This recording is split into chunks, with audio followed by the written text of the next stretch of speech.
زهرا وأنت العبير الذي بك كم كان وقتي يطيب أهديك عطرا وأنت النفيس. To unpack this, look, in the lead up to Ramadan, I actually have a conversation with my, household.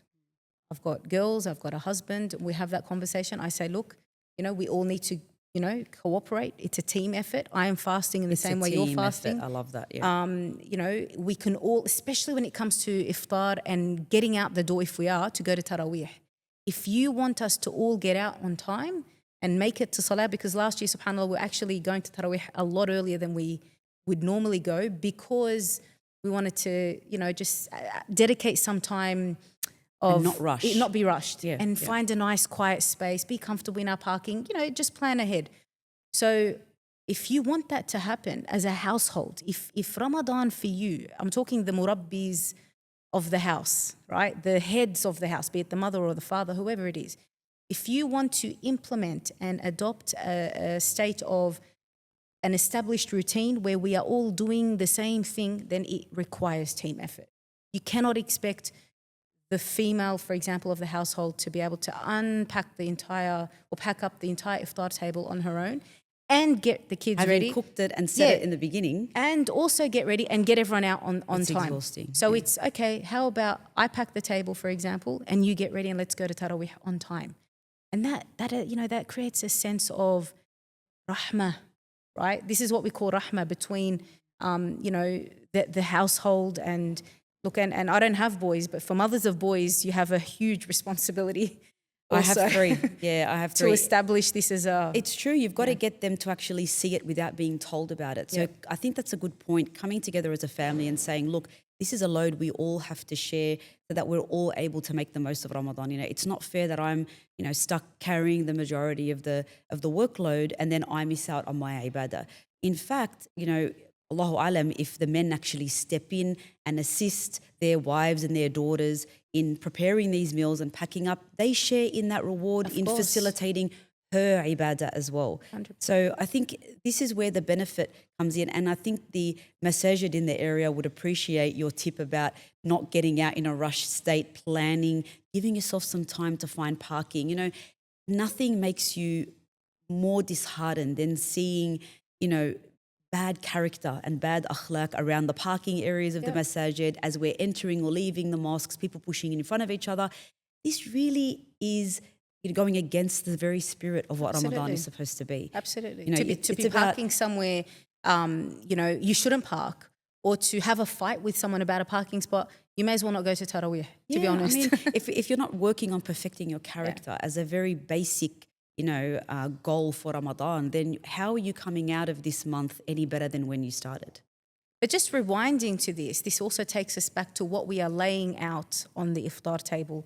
And if I can say, subhanAllah, the last 2.5 years for us has been a huge grounding and humbling experience, seeing what's unfolded in Gaza and Palestine generally and everywhere else around the world.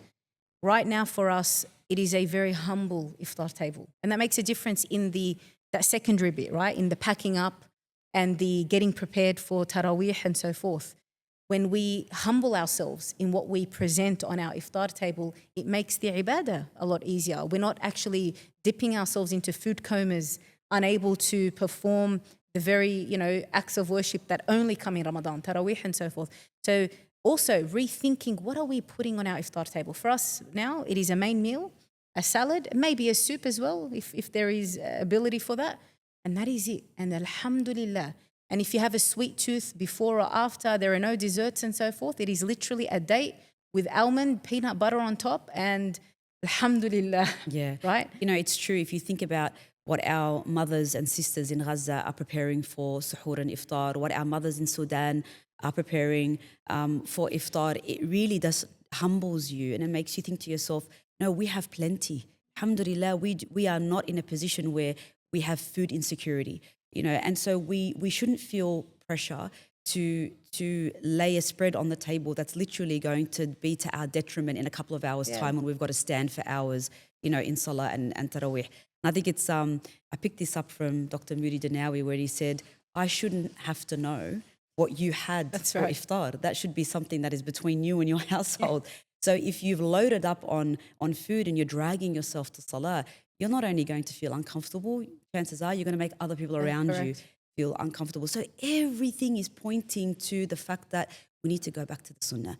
And the Prophet Muhammad ﷺ used this month as a month of restraint, not only to restrain your desires, not only to restrain from what is unlawful, but also to restrict what is lawful for your own benefit. Absolutely. So it's about looking at things from a different perspective. Training ground for the nafs, to humble our nafs and teach it and tell it who the master is, where it's guided us for 11 months of the year, enslaved us, literally. And then for the first time, we're telling it, you know what, I'm your master.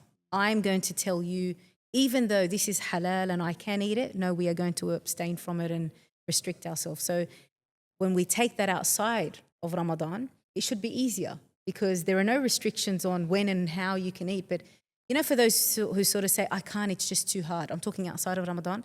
That's almost a lie because you've taught yourself during this month that, you know, despite you being sleep deprived, hungry, tired, exhausted, You can do it. you can do it, in fact, right? And you are able to serve like never before. You actually see people like never before, right? You are the social calendar is like never before, and you still cope, subhanallah. So it's a huge lesson for us that you can push yourself to the limit and don't let that go to waste. After you've pushed yourself for 30 days, taught yourself, humbled yourself, don't let that sort of go to waste and just maintain something.